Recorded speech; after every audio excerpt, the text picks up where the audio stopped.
Um adolescente de 13 anos que cometa uma infração pode, de acordo com o Estatuto da Criança e do Adolescente, sofrer medidas socioeducativas por até 9 anos. Mas se um outro adolescente de 17 anos praticar a mesma infração, o ECA estabelece que as medidas sejam aplicadas até que ele complete 21 anos, portanto, um terço do tempo.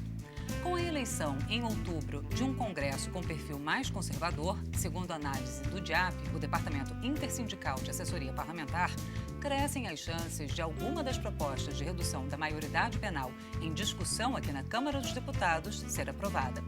Para falar contra essa medida e explicar como deve ser enfrentada a questão dos adolescentes em conflito com a lei, o Ponto de Vista convidou Mário Volpe, coordenador do programa Cidadania dos Adolescentes no Brasil, do Unicef, o Fundo das Nações Unidas para a Infância.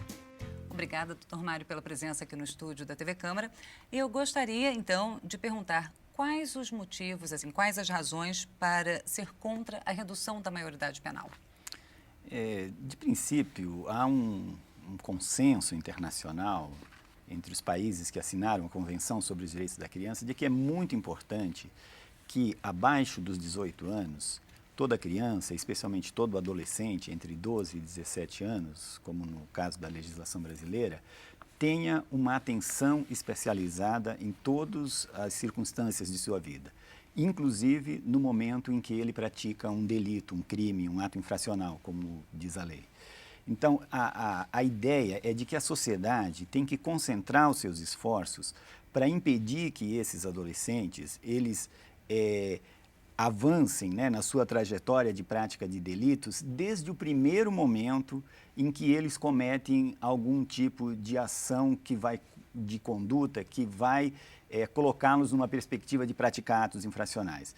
Basicamente, é aquela ideia de que o aluno apresentou um problema na escola, né, ele apresentou um conflito na família, o Estado, a família, a comunidade precisam ajudá-lo a administrar aquilo, porque nós observamos que não existe nenhum adolescente que acorda de manhã e diz, você é infrator.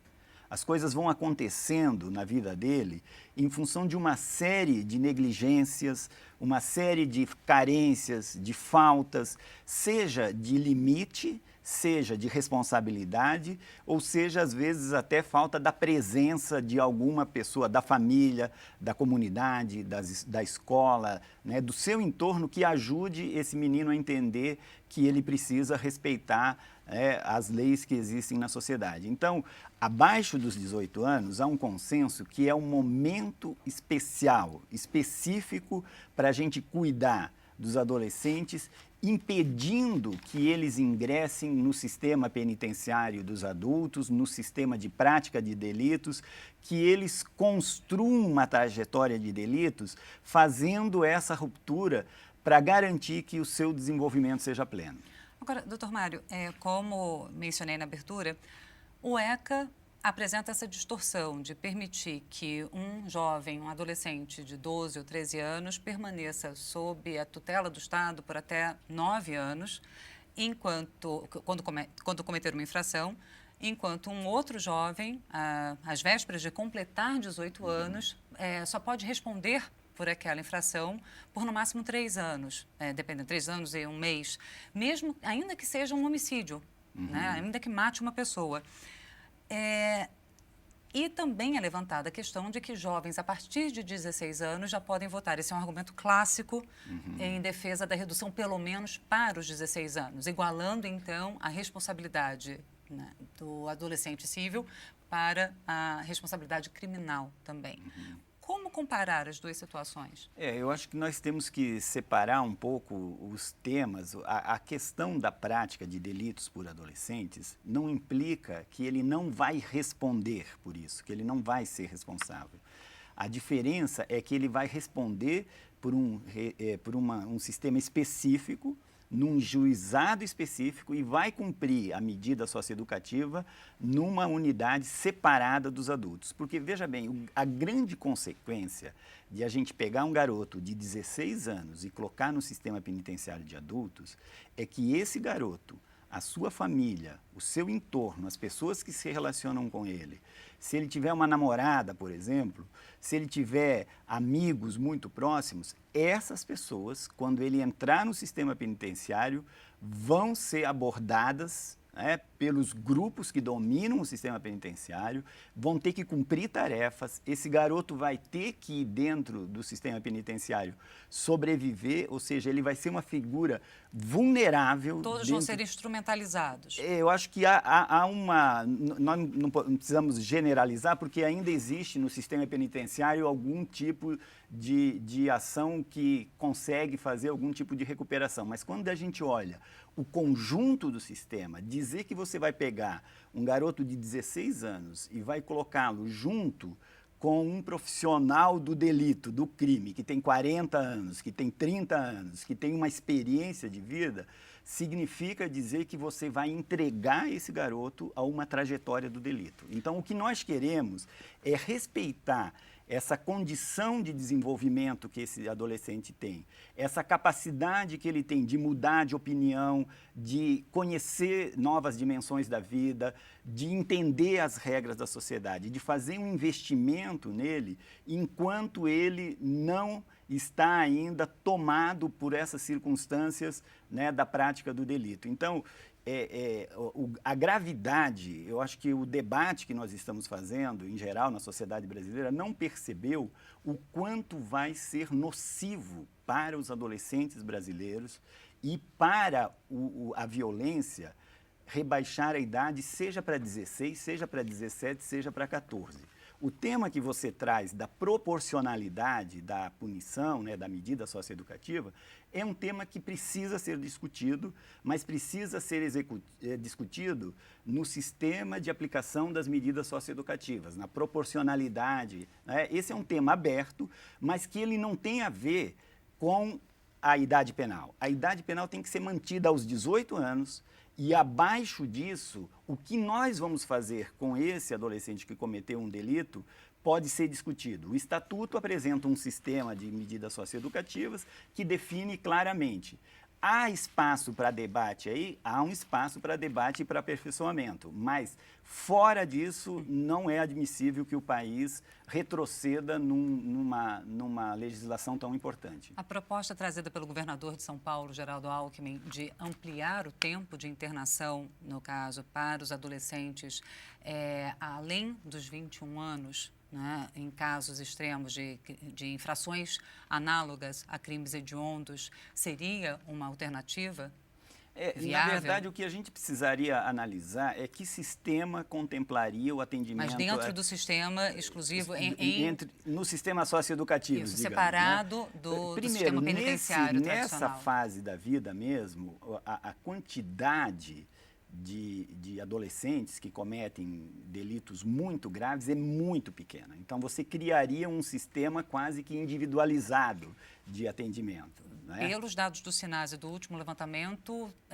se somarmos latrocínio, homicídio dá quase 15%.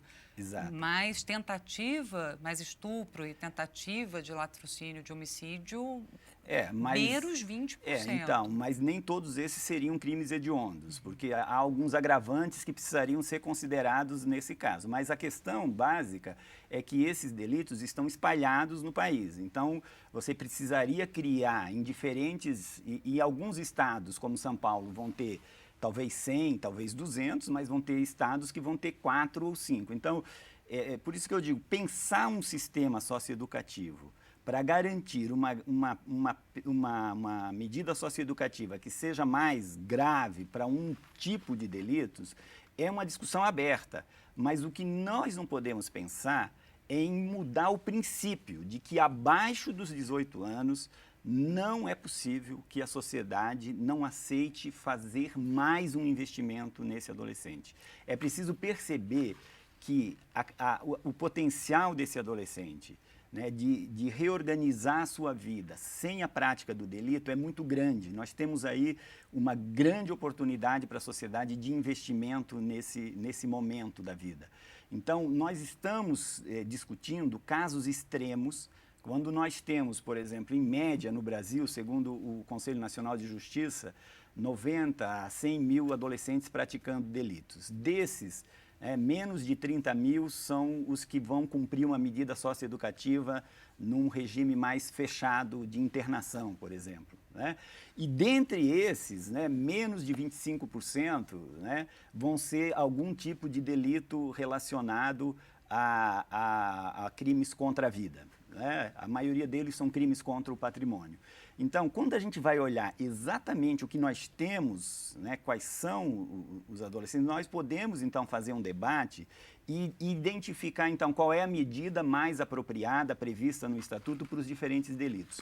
O que está acontecendo hoje não é a falta de punição, é o excesso de punição, porque adolescentes que cometeram um delito como um furto, ao invés de serem tratados uma medida em meio aberto, como a liberdade assistida, a prestação de serviços à comunidade, eles são colocados em unidades de internação junto com adolescentes que praticaram um homicídio. Ora, é óbvio que aí vai haver uma interação e uma aprendizagem, infelizmente.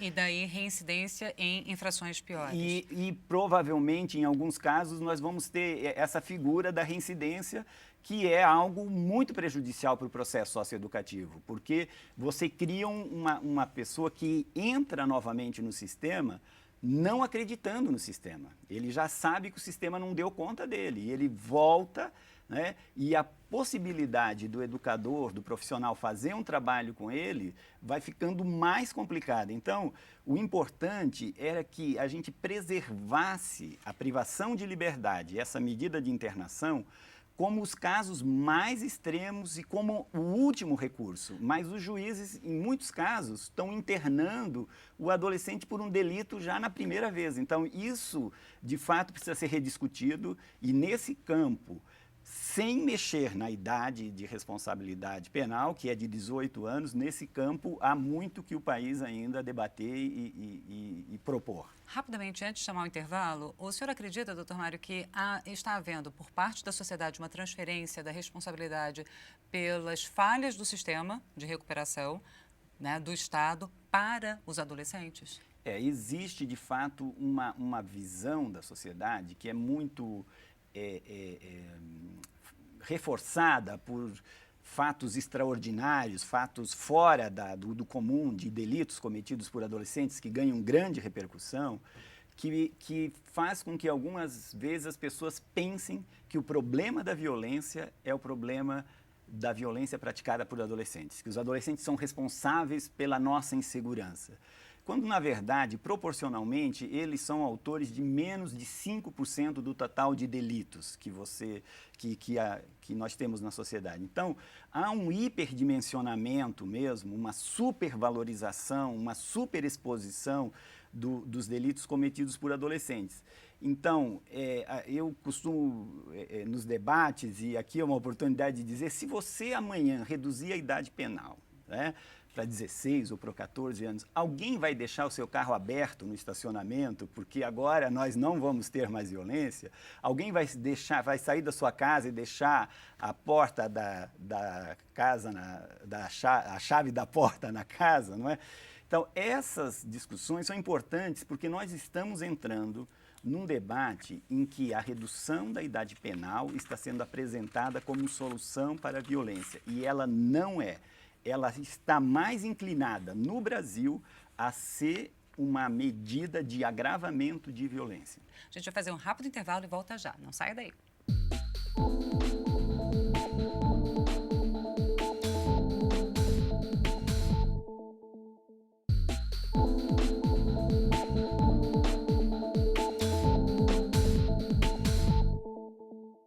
Estamos de volta com o programa Ponto de Vista sobre Maioridade Penal. E eu converso hoje com Mário Volpe, coordenador do programa Cidadania dos Adolescentes no Brasil, do Fundo das Nações Unidas para a Infância, Unicef. Bom, doutor Mário, o senhor estava falando então sobre essa questão do sistema de recuperação dos adolescentes e também sobre o que a gente poderia chamar de espetacularização das infrações cometidas por adolescentes. Agora, há também uma acusação que é feita de que maiores utilizam adolescentes para a prática de crimes. O senhor acredita que há uma necessidade de se endurecer a legislação para aumentar as penas de quem se utiliza dessa prática? Já existem algumas propostas no sentido de... E já existe até a previsão de aliciamento de menores para o cometimento de crimes, né? E existe também propostas para o endurecimento dessas medidas, né?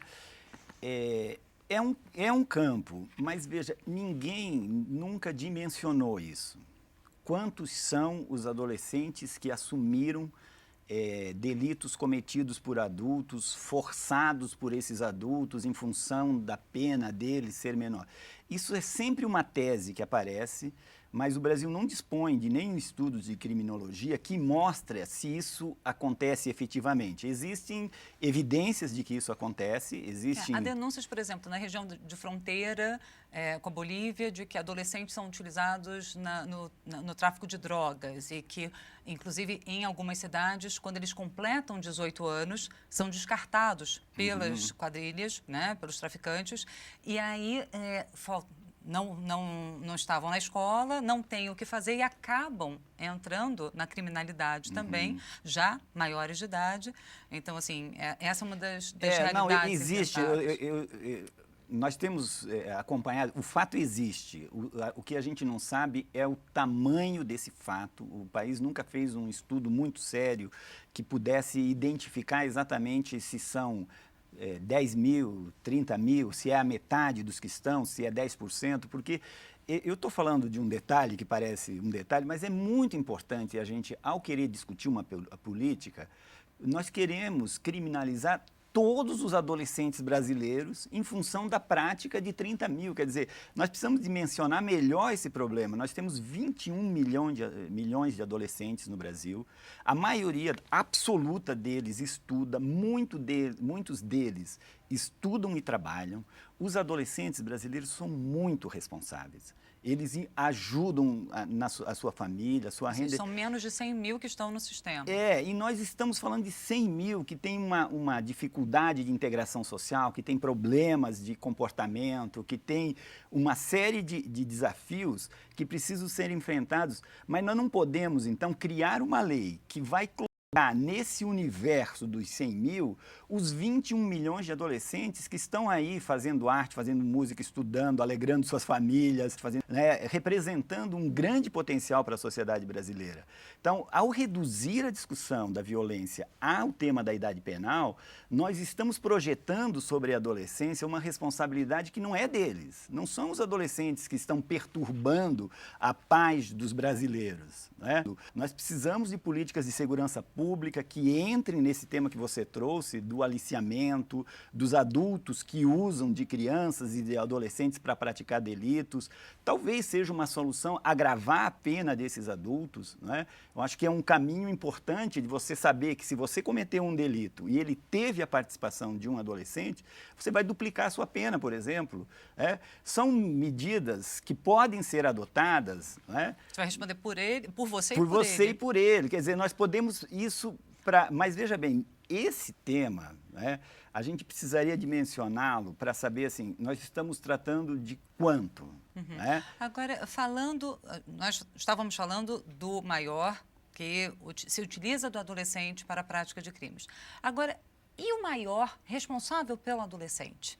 Aquele que deveria ter educado, dado as condições para o crescimento equilibrado daquele jovem. Como ele é tratado e como ele deveria ser tratado, na opinião do senhor? O sistema socioeducativo prevê um trabalho com as famílias. Né? Tem sido feito? Tem. Eu acho que nós temos experiências boas e experiências ruins como tudo no Brasil, mas há muitos programas, especialmente os programas em meio aberto, como Liberdade Assistida, prestação de serviços à comunidade, esses trabalhos em que a família é envolvida, porque muitas vezes, né, em alguns casos de prática de delitos por adolescentes, a própria família está num contexto de prática de delitos. Então, é muito difícil você fazer o trabalho que alguns chamam de ressocialização desse adolescente, quando o contexto em que ele está envolvido, empurra esse garoto para a prática, ou essa menina para a prática de um delito. Então, o trabalho com família é muito importante, porque muitas vezes o trabalho com a família não é só de prevenção do delito. O trabalho com a família é de dar condições básicas para que ela possa ter uma alimentação decente, uma moradia decente e que ela possa entender o seu papel de ajudar aquele adolescente a fazer uma ruptura com a prática dos delitos, né? Esse é um trabalho complexo, por isso que o atendimento socioeducativo, ele trabalha com a multidisciplinariedade. Nós temos profissionais de educação, profissionais de saúde, do campo da psicologia, da pedagogia, que vão organizar um conjunto de atividades que façam com que aquele adolescente ele volte para a escola. Se ele já estiver em idade de trabalhar, ele possa encontrar um emprego que ajude na renda da família, que ele possa adquirir habilidades para o mundo do trabalho, uma profissionalização. Então, esse deve ser o foco da ressocialização. A pena, né, quando as pessoas falam em agravar a pena, não vai resolver o problema desse menino. É preciso uma concentração de serviços para melhorar as condições de vida dele e da sua família. Agora, doutor Mário Volpi, em alguns países, né, é levantada a questão que em alguns países o Estado assume a tutela de crianças em situação de risco quando entende que os pais não têm condições de garantir àquela criança um ambiente favorável ao desenvolvimento pleno. No Brasil, né, os conselhos tutelares deveriam ter essa tarefa. Por quanto tempo o Estado, na visão do senhor, deveria insistir na ressocialização, como o senhor estava falando, do jovem, num caso de uma família com dependência química ou com criminalidade, envolvida na criminalidade, e quando é o momento em que a intervenção do Estado é necessária para retirar a criança em risco ou adolescente e tentar colocá-lo em outra família? Há uma previsão legal da perda do pátrio poder no Estatuto da Criança e do Adolescente, né? Há uma série de circunstâncias que autorizam um juiz a retirar, né, o adolescente ou a criança de uma família, se ela está sendo vítima de abuso, maus tratos, exposta à prática de atos infracionais, a abuso de drogas. Então, tem um conjunto de condições, né, que permitem ao Estado, né, afastar aquela criança, ou no caso, daquele adolescente, do convívio familiar para proteger os seus direitos. Agora, o que ele não pode é afastar e prender esse adolescente em função da vulnerabilidade da família dele, porque ele deve ser punido pelo seu delito e não pelas condições sociais da sua família. Então, o que nós temos em alguns estados brasileiros é uma estrutura de atendimento socioeducativo que ajuda, então, a encontrar ou uma família substituta, ou então o encaminhamento desse adolescente a uma república de adolescentes e jovens, que normalmente é mantida, né, pelo poder público, pelo município, né? Há diversas configurações quando se tem um caso de adolescentes que não podem retornar para a sua família em função de que retornar para a família significa continuar no contexto do delito. Então, eu acho que à medida que nós formos consolidando o Sistema Nacional Socioeducativo, nós vamos ter melhor desenhado esse tipo de programas, esse tipo de políticas, né? Hoje, infelizmente, elas ainda são pontuais, né? Poucas cidades estruturaram uma equipe permanente, com concurso público, de profissionais que se dedicam a estudar esse tema, que conhecem o comportamento dos adolescentes, que sabem como tocar um adolescente para que ele descubra as suas habilidades, as suas capacidades e consiga sonhar com outras coisas que não seja, né, com uma arma e um assalto para ele ganhar, que é sempre um pouco essa fantasia do adolescente, que ele vai fazer o crime perfeito que vai resolver o problema da vida dele. Então, à medida que você trabalha com ele, para ele ter consciência de que isso não existe, né? Que é melhor você pensar a sociedade naquilo que ela tem de bom, de positivo e encontrar o seu espaço na sociedade, do que ficar com esse sonho de que você vai ser o cara que vai conseguir resolver todos os seus problemas num golpe só. Então, que você precisa mesmo fazer as coisas né, com o seu tempo. Então, esse aconselhamento, esse apoio, esse contexto, esse entorno educativo é que tem feito com que milhares de adolescentes deixaram de praticar atos infracionais. Então, é aqui que a gente tem que beber, né, dessas experiências para desenvolver as políticas públicas.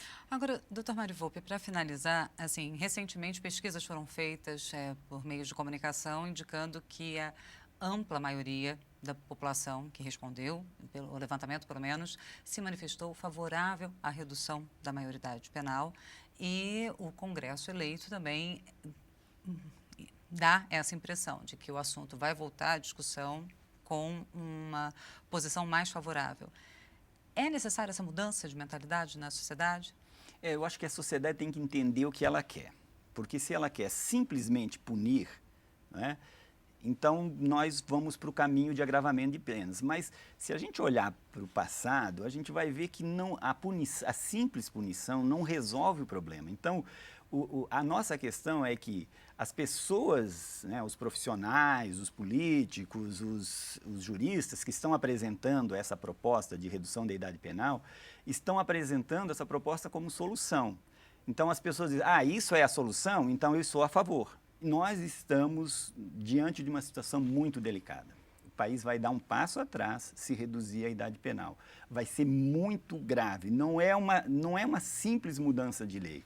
Se trata da entrada de adolescentes de 16 e 17 anos num sistema penal que todos nós conhecemos. É o quarto maior sistema penal do mundo. O Brasil é o quarto país do mundo em termos de pessoas presas no sistema penitenciário, com um baixo índice de ressocialização. Então, nós estamos queimando, né, uma fase da vida de muitos jovens e adolescentes brasileiros quando nós temos a oportunidade de recuperá-los por meio das medidas socioeducativas. Esse é o desafio para o país. Ok, obrigada. Muito obrigado. Este foi o ponto de vista sobre maioridade penal e eu conversei com Mário Volpi, coordenador do programa Cidadania dos Adolescentes no Brasil, do UNICEF, o Fundo das Nações Unidas para a Infância.